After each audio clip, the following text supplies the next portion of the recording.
In this episode, I have a conversation with Kathleen Walsh from Advanced Outdoor Solutions about land choice, site profitability, and sustainable ecotourism. This is vital startup advice for leisure and tourism resort owners, so welcome to episode 38.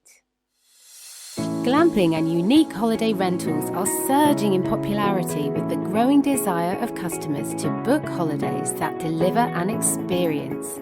They are also the new business of choice for those wanting to improve their work-life balance.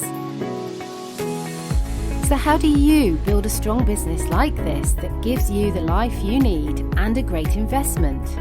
I'm Sarah Riley, and I want to share what I've discovered after being immersed in this industry for over 20 years to inspire you to find out more about what's going on. Welcome, this is the business of glamping and unique holiday rentals.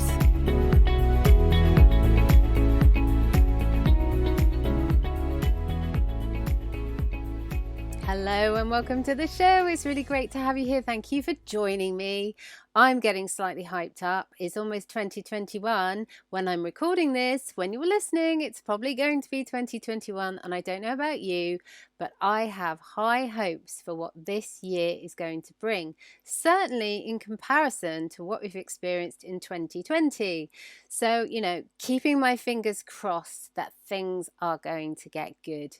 And to start the year off right, I've got expert Kathleen Walsh in to talk to us about all things vital in terms of startup advice for leisure and tourism resort owners. This industry works differently everywhere, from country to country and state to state. There's so much we can learn from anyone who's worked on both large and small projects across the world. And Kathleen and her team have an impressive portfolio, and they have so much to share. And so in this episode, we talk about so much. Some of the things that we talk about are the number one mistake new business owners make when planning their leisure resort. For example, what's the one thing they get wrong in most cases, and how simply this can be put right. We also talk about how important it is to get the right advice from the right people, and to think about your numbers and having a robust set of figures in a budget from the start. But there's often unexpected and hidden obstacles that can have a huge impact on those budgets. And so we touch on this as well. And understanding how the layout of a site can have a major impact on revenue generation in a big way. And one of the things you really have to think through to try to avoid that. But there's lots of emerging trends coming out of the US, where Kathleen is based, and other countries and Europe. We touch on these too. And that means that this episode is stuffed full of great content. And today's episode is actually brought to you by the Startup and Grow Club, which offers an accelerator program for those who want to set up their unique holiday rental or glamping businesses quickly.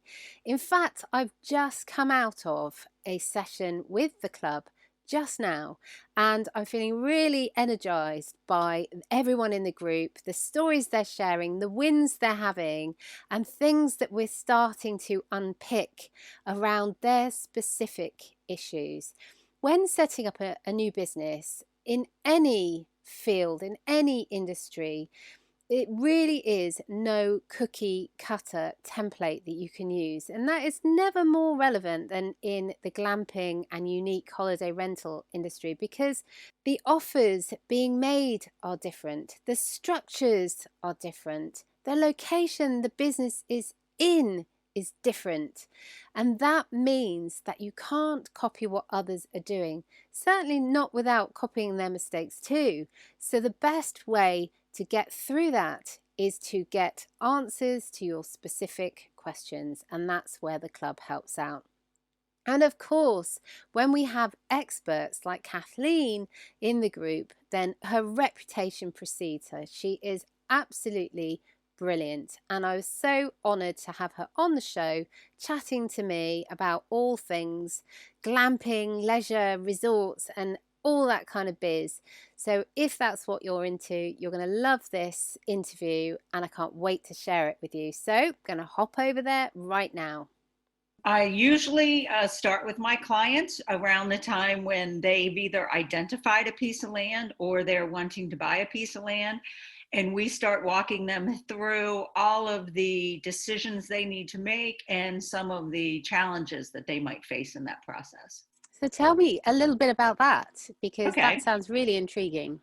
Well, I like to say that unfortunately, I'm the one that tends to bring them down to earth, um, because understandably so, everyone's quite excited to get into the outdoor hospitality business and get into the glamping world. And I'm very excited to meet clients who are headed in that direction.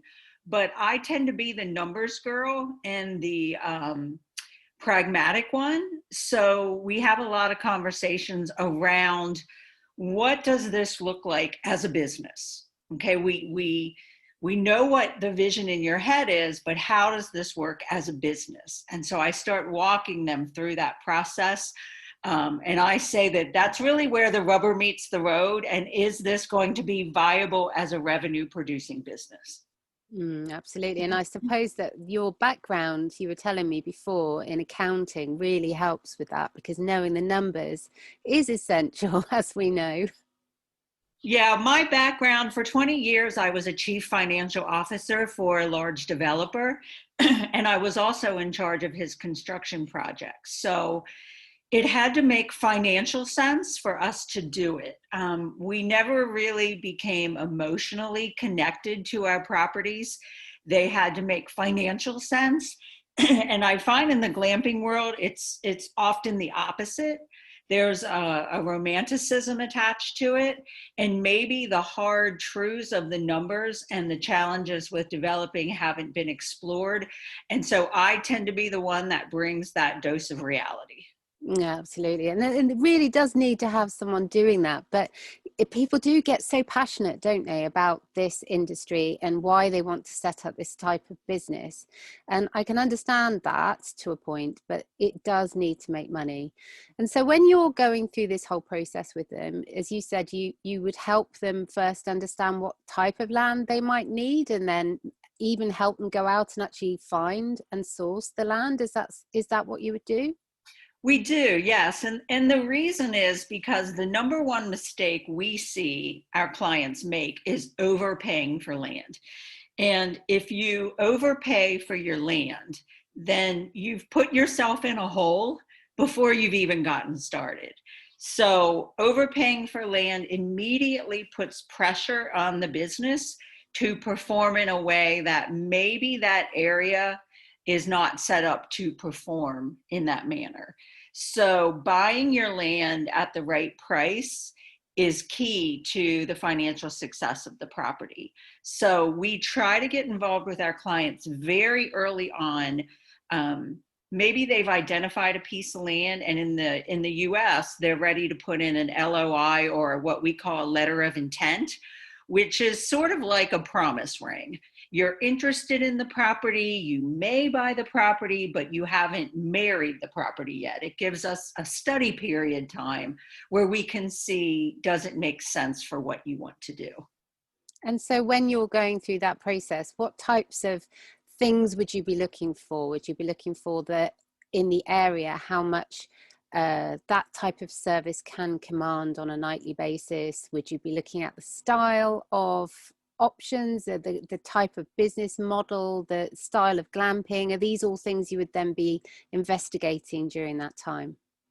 We would, because it might be a great area and it may have the demand factors that you need, but it could be that actually building it is outside the scope of what your budget would allow. And I'll give you a great example from here in the US. We were recently working with a client, and still working with this client, and they identified a high demand area. And the average daily rates would have been fantastic. The demand drivers were there, but as we dove into the code issues and what the local governments would allow, we realized that they would never be able to get the density or the number of units that they needed to be able to make it a viable business. So some of the parts of it were very attractive, but it was too steep of a hill to climb, and we couldn't make it work in that location. So we've identified another location that we're very excited about, but we had to forego the first location. So do you often find that there's hidden things attached to either a piece of land or an idea or the owner that may have some really significant influence on the outcome of a project? Almost all the time. Almost always there are factors that we need to take into consideration, whether it be how do we get utilities to your site? What is the cost of getting those utilities there? That's a big factor. And I'll put in a shameless plug for my blog, because I blogged about this yesterday on my website, where taking care of your wastewater or your black water can be challenging in a glamping resort. And so we look at everything from access to utilities. Grading is a big one. How much dirt do you have to move to make this a viable location? You know, what are your challenges when it comes to getting IT infrastructure to your property? And then, of course, what are the code issues and the governmental issues facing you with the land? And then what are your demand drivers? So almost always there are challenges. I don't think I've ever had a client come to me with a project and it was just 100% smooth sailing. Yeah, absolutely. So in the UK, we have a lot of problems around planning permissions and how the central government guidance is interpreted by local agencies. So do you have a similar thing because of the way the US is divided up, and how the different interpretations of maybe coding and zoning and all that kind of thing? Does that have a big influence, or does that change from place to place, or is it similar across the board? How does that work? It is a major driver, probably the same way it is in the UK. And in the US, it's very interesting because sometimes you have federal law, which covers the whole United States. Sometimes it's state law, which covers that individual state. And then oftentimes it's more local, where it's either county or even the town. So we actually can have 4 layers of government approvals to go through. And so it can be quite challenging. And then you get into other states where it's still what I like to call the Wild West, where there's very little government oversight. And that sounds like a wonderful place. Everyone thinks, oh, I want to be there because I don't have government oversight. But you have to be careful what you wish for, because sometimes government oversight means that next to your beautiful glamping resort, you can't build a place where 18-wheelers are coming in every night. So sometimes the governmental codes are put into place to make sure that the character of the area remains consistent. So there's some upside and some downside to governmental oversight for sure. Mm. And so when you are working with people on a piece of land, and you mentioned something to me the other day, have there been any kind of glaringly big issues that have kind of come up unexpectedly? There was one you mentioned about utilities and somebody having to speak to their the provider, because there were some unexpected costs. Does that come up a lot? It comes up often. And if you are not used to the world of utilities, you may not be familiar with words such as, or phrases such as impact fees. Impact fees in the US are the fees that a municipality utility provider will charge you to connect to their service. So, for instance, one of our properties just paid impact fees to the tune of $1.2 million. Ooh. So we're not talking hundreds, we're talking thousands or millions for a large property. And So those are the things you have to look at, particularly when it comes to black water or wastewater. And I always joke that I know way more about wastewater than I really ever planned to know. But when you get into this world, it really becomes almost the driving force of what you can do.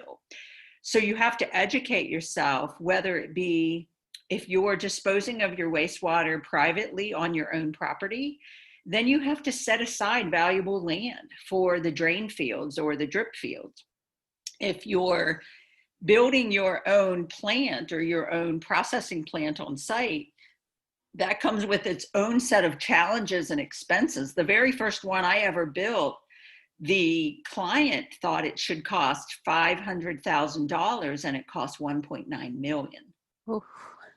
So that was an eye-opening experience, and that was 20 years ago. And then, of course, if you're going to connect to the municipality, then you do have the impact fees and then the monthly flow fees that you will have to pay for the usage. So clearly, that's a large number that many people don't account for in their original budgets. And so does this happen to every piece of land in one way or another, or is this something that can be avoided? No, if you're going to dispose of wastewater, it's going to happen at every piece of land. You have to decide, how am I going to treat my wastewater? Because let's be honest, if you have humans, you have wastewater. And so how are you going to deal with that? Because wastewater is environmentally sensitive issue. It has to be processed properly in order to protect the environment. And so we want to do it in a responsible way. And so you have to decide, is it on site? Is it municipality? Or do I have to build my own processing plant? The only other way around that in the glamping world is composting toilets or incinerating toilets. And I just read a great article last night that stated that glamping clients are looking for modern conveniences, and many are not going to consider composting toilets or incinerating toilets a modern convenience. That's certainly something that we're seeing here in Europe, that if a business wants to set up with longevity, so they're going to continue to command the highest prices in this industry, then it has to be flushing toilets and showers and running water. And it's is possible to run a really amazing, sustainable, eco-focused site with composting toilets, but you have to target it at a certain market, and that market will change. And so yes, totally can understand that. But there are variable things here. And so do you think that because of this, do you think that glamping is attracting business owners and people who want to maybe look into the more off-grid, sustainable ecotourism services? Is that something you're seeing more of? I see it in the US being actually sort of right down the middle. And by that, I mean, I see corporate investment groups coming in and wanting to be in the industry, but they do want to offer a unique experience, and they want to be environmentally friendly. Unfortunately, there's this notion in the US, and I'm not sure about the UK, that corporate means destructive to the environment. And really, nothing could be farther from the truth in most cases, because these developers understand that if they destroy the environment that are bringing the people there to begin with, then they've pretty much killed the goose that's laying their golden egg. And so they want to build and design these resorts in a sustainable way.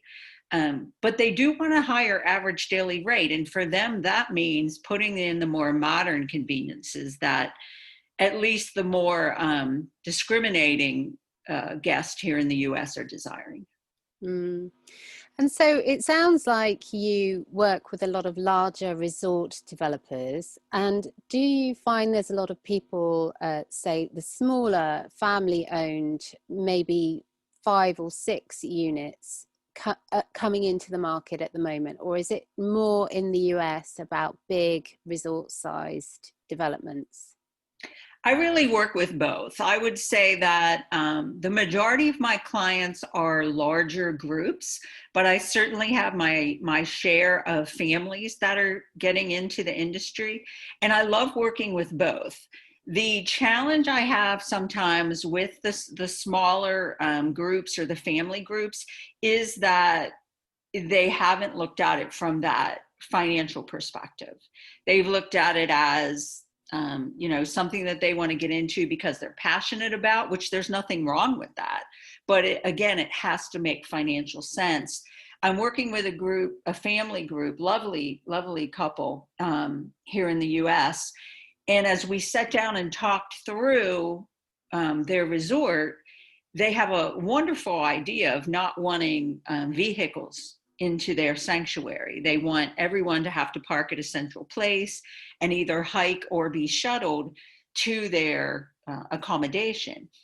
And that's great. But keep in mind that people are going to be showing up at 10 or 11 o'clock at night. So who is going to shuttle them? If you're running it yourself and you want to be home with your family at 8 p.m., that's not going to work. Mm. So I help them see that you are starting to run a resort and you can't turn the lights off at 8 p.m. and then, put your phone on silent. It doesn't work that way if you're running it as a family. Mm.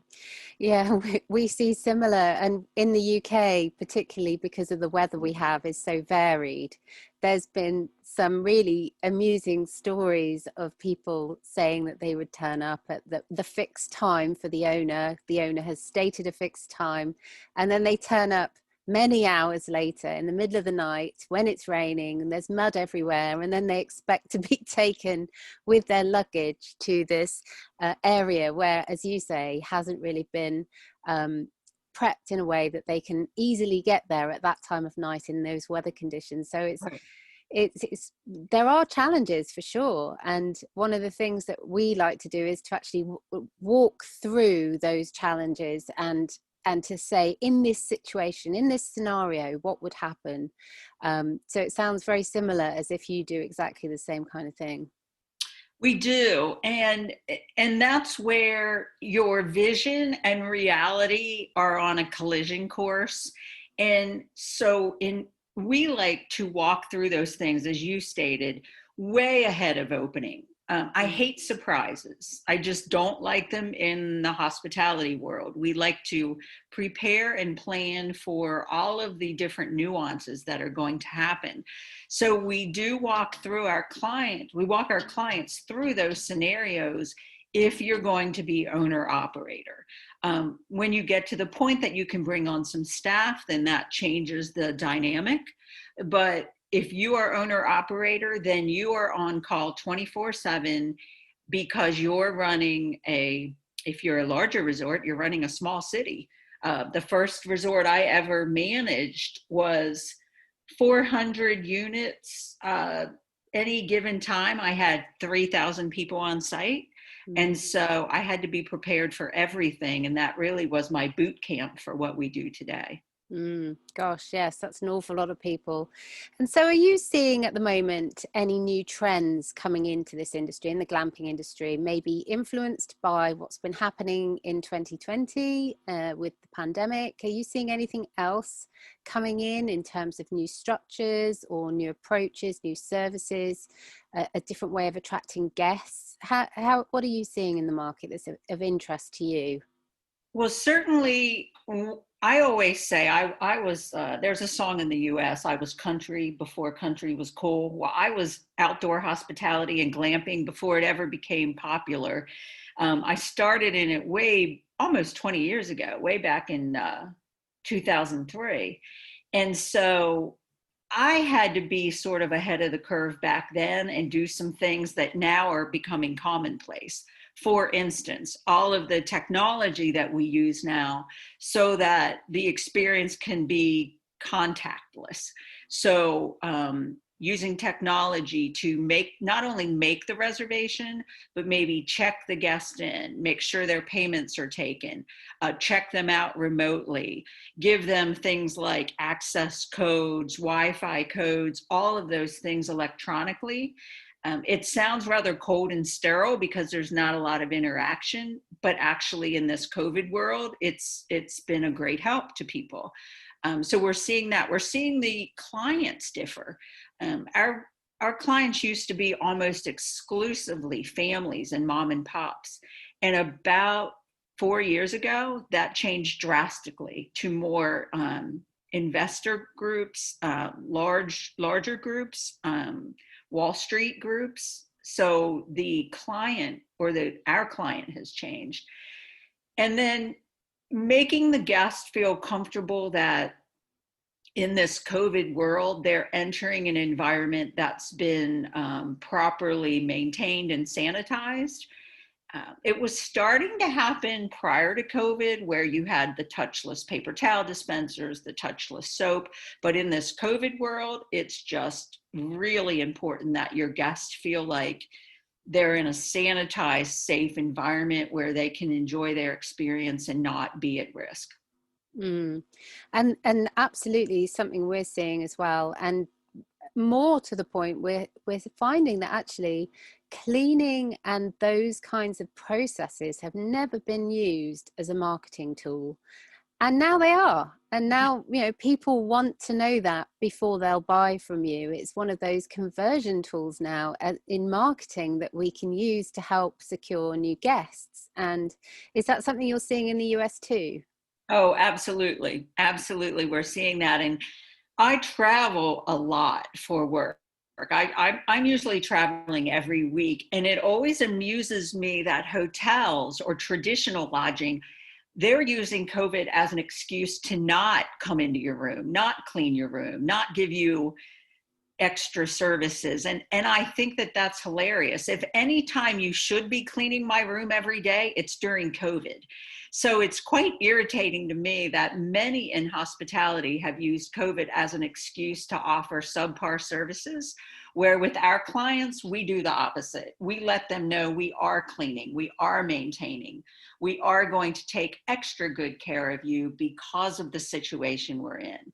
And that has gone a long way in keeping our glamping units rented during a time when indoor hospitality is really suffering. And we have seen that too over here in Europe. The hotels and other types of shared indoor hospitality really are struggling to keep their occupancy to a high level that they are able to, maintain profitability. And yet it seems that self-catering and glamping and units which allow people more space and an ability to feel safer in this COVID world, it seems to be producing dividends for occupancy again. And, profitability is obviously down to how a business is run, but nevertheless, occupancy is key. And so we're really seeing that too. So I couldn't agree with you more.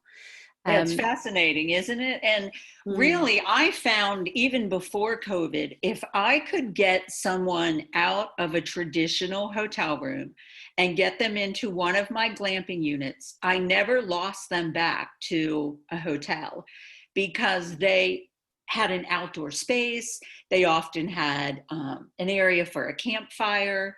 We provided grills so they could, grill their dinner.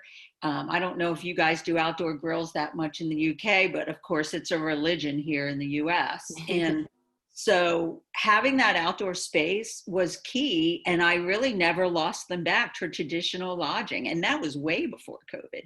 COVID has only accelerated that. Mm. And did you find during the worst times for lockdowns in the US, I don't know if you're still going through that, we've just come out of our second lockdown in the UK, but have you found that during maybe at the beginning of the season, the media were picking up glamping as an option for people to use instead of maybe their regular holidays that they might have gone abroad, or they may have gone into a hotel and things like that? So we had a lot of media coverage over the benefits of glamping during the pandemic. Is this something you experienced too? Well, it's interesting in the US because we do not abide by federal rule when it comes to COVID. Each state has their own regulations.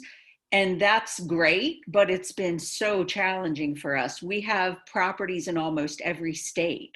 So our heads have just been spinning trying to keep track of what we can and cannot do at each of our different resorts. But having said that, here in Florida, where I'm located, we've hardly been locked down at all. We had maybe a month, and ever since then, we've been wide open. So there's a couple things that happened in the US. First of all, glamping or outdoor hospitality in most states was deemed an essential service. So we were never shut down. And then because of that, and people feeling like I'm safe outdoors, they definitely started traveling to glamping resorts. And yes, the media, particularly Wall Street media, picked up on that almost immediately. And publications like the Wall Street Journal or Forbes, very highly respected financial publications, brought the industry to investors and put it on their radar. And I think that's why we're seeing so many investment groups come in. I've been in it again since 2003, and I can tell you honestly, I've been through the recession of 2003, high gas prices, and now a global pandemic. And I would never use the word recession proof, but I've seen it be pretty recession resistant, Mm. which is, but we're on it every day. I mean, you can't just open your doors and expect that it's going to happen. We work hard every day to make sure that we're successful. Mm. Absolutely. And I think that, this is definitely time to learn from the past. And during the recessions of the past, certainly camping has been seen to be robust in the face of a declining economy. And then glamping came in, and in fact it was one of the US journals which highlighted that glamping was an area in need of more research because it seemed to be so strong in the face of recession. Unfortunately, that hasn't happened because, as we know, research costs so much money, and that's just not been invested in by our governments. But I think it's definitely an area for some kind of academic research now, because of the way it is now seeming to be looking in this new world that we find ourselves in now. Is this something that you know much about? Have you had any contact or information or been given access to any data sharing or any research around glamping in the industry? Yes, I have. We have a couple publications here or groups here that do some pretty in-depth research. I read one of them last night actually, and they were saying that outdoor hospitality venues were down across the US, not significantly. And that flies directly in the face of what our portfolio did. Our portfolio as a whole is up about 30%. So I'm not quite sure. I'd love to say, well, of course, it's our team and everything we did meant that our portfolio was up. And I believe that there is an awful lot of truth to that. But maybe there were some areas that were harder hit than some of the areas our portfolio was in. So there is some data, but I'll tell you, I came out of the hotel world, out of Marriott, and this industry is starving for data. In the indoor hospitality world, you can get data delivered to your inbox daily. Whereas in this industry, you sort of have to go hunting and pecking and scratching for it. And you have to do an awful lot of work yourself. So, and still in this industry, it tends to depend on who you talk to because there's just not a ton of data out there for us. Mm. And so in terms of structures, in terms of glamping in the US, have you seen any new trends come in recently about the types of structures that are being focused on by new owners, new business owners in the glamping industry? Is this something you're seeing? Yes, I see a lot of diversification. It used to be because of the price of admission that, a safari tent was pretty much the way to go if you were starting to tip your toe into the waters. And it still is in many cases. because it has a more attractive price point. But I'm definitely seeing a diversification into more stable roofed accommodations, whether it be cabins, cottages, eco-pods, definitely tree houses are coming into fore in a lot of areas. We're getting ready to put some in at one of our parks in the state of Maryland. So I have seen people really play with the different accommodations and the different ADRs that they can get based on how solid the structure is. I'm working with a client in Montana, which is a very cold location, and he's actually playing with safari tents with heated concrete floors. And I'm fascinated to see how this is going to work, because that area can get -40 Fahrenheit. I don't know what that is in Celsius, but trust me, it's cold. It's cold. And he actually went to a Canadian Arctic Explorer tent manufacturer. And so I will keep you posted on how that's working, because he just received his approvals. So we're seeing some very inventive things here in the US. Yeah, interestingly, you mentioned that, because in the UK, I worked with a client who had the same thing, underfloor heating in a safari tent, and it was a 2-story safari tent. So I'm sure it would have been, a bit chilly away from that heated base in the Right. very, very cold weather. But also in Canada, another client who uses the domes. So these are the dome tents with the big large windows at the front, and again they're using the heated floors, and they are very cold in their part of the world. So that's really interesting that they survive and thrive during those colder months. So I'd be also very interested to hear about your client and find out whether they had to introduce other elements to keep people warm, or whether that was good enough using the base. I mean, is it a very strong heating system? It is, yes. And the thing about radiant floor heating is and you might hear my dog sniffing and snorting. The one thing about radiant floor heating is it's very pervasive. I mean, it's every inch of the structure that's heated. And so we've used it in homes here forever, particularly for the bathroom areas. But this is the first client I've had in such a severe environment that will be using this. And this client is actually interesting, because his project has been put on hold for about 1.5 years now because of utilities. He ran into some real challenges with neighbors who fought him on how he was getting utilities to his project. So he finally has received all his approvals. And so we will know shortly how well this is going to work in the winter environment. Well, that's good news for him. I hope his project works out really well. But as a final question to you, because I've kept you long enough, it's been fascinating talking to you. But as a final question, how important do you think it is when people are actually thinking about the layout of their site, to consider things like the sun and where the sun rises and sets, and to consider things like views, but also in terms of how large an area should people be leaving in between units? I have my own views on this, but I know that in the US it's a bit closer. It seems to be closer. So how do you think it's important there in terms of sun, views and spacing? Well, I'll mention views first, because when I was walking 500 acres with one of my clients, I walked to certain areas where it would affect average daily rate. So views are important to me, because views in my mind equal revenue. So if I have this section over here that has fantastic views of a mountain range, that price point per night is higher than one that might not have such a great view. So for me, views equal dollars.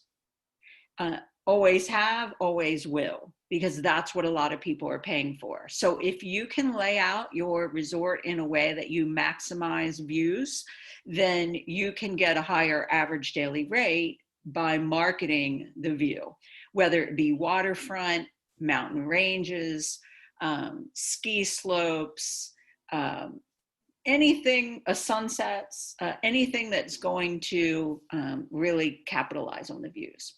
So that's one of the reasons views are so important to me. The sun, absolutely, because you can take advantage of not only views from the sun rising and setting, but also the warmth and any solar factors. So if you're going to be using solar, that's key, of course, to be able to get the most bang for your buck. And then spacing comes down to what we started talking about at the very beginning, and that is the cost of land. If you pay X number of dollars for your land, then you have to have so much density in order to make that work. So if you've gotten a good price on your land and you have 500 acres, we might be able to spread people out so that they never even see one another.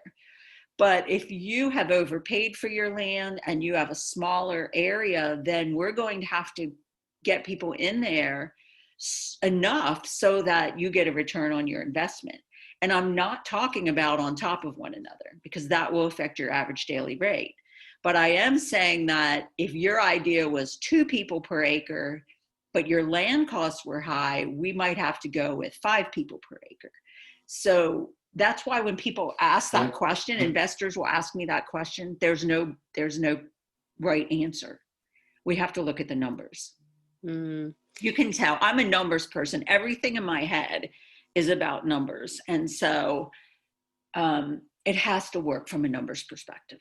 Oh, it's such a key piece to get right. And it's so hard to get right in some ways, but this is why it's so important to ask the views of the experts. And it's just been absolutely fascinating speaking to you, Kathleen. A real pleasure. I know that you are greatly respected in the industry, and you know it does work differently everywhere, but there actually are so many similarities as well, and there's so much to learn from each other.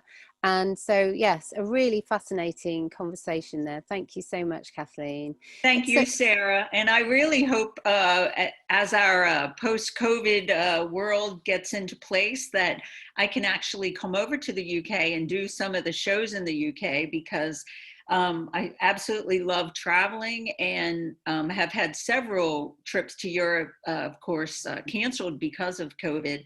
So I not only look forward to COVID being past, but I look forward to traveling to the UK and actually getting to meet some of your clients and yourself in person. Yeah, that would be fantastic. Well, certainly make sure if you do manage to do that this year or next year, that you give me a shout, and I will make some really excellent recommendations on where you can stay, and check out some of the European hotspots in terms of glamping. There's some fascinating places I'm sure you'll want to go and check out. Absolutely. And I really appreciate the time today, and thank you and your audience for tuning in. Thank you, Kathleen. Take care. All right. Talk to you soon. Oh, that's absolutely fantastic. Thank you so much, Kathleen. Really wonderful that you gave your time to us. And thank you for listening. Lovely listener. I really do love the fact that you've joined me. It's fantastic to see your reviews, to hear your comments, for you to make contact with me after the show. All of that is possible, and I really love every single element. So please do carry on, and certainly do please give reviews and show your love to Kathleen for being on the show and sharing her expertise. It's fantastic. I'm sure you will agree. If you want to make contact with me, you can do that through inspiredcourses.com. And if you want to see any of the links shared in this episode, click through to them. The easiest way you can do that is to go to the show notes, and you can do that by going to inspiredcamping.com/038, as this is episode 38. All the links are over there. You can listen to it over there or on all your favourite platforms. And do please join me again throughout the year for more inspiring case studies lots of expert interviews, and some really juicy content I've got planned. Look forward to you joining me again soon. Bye for now.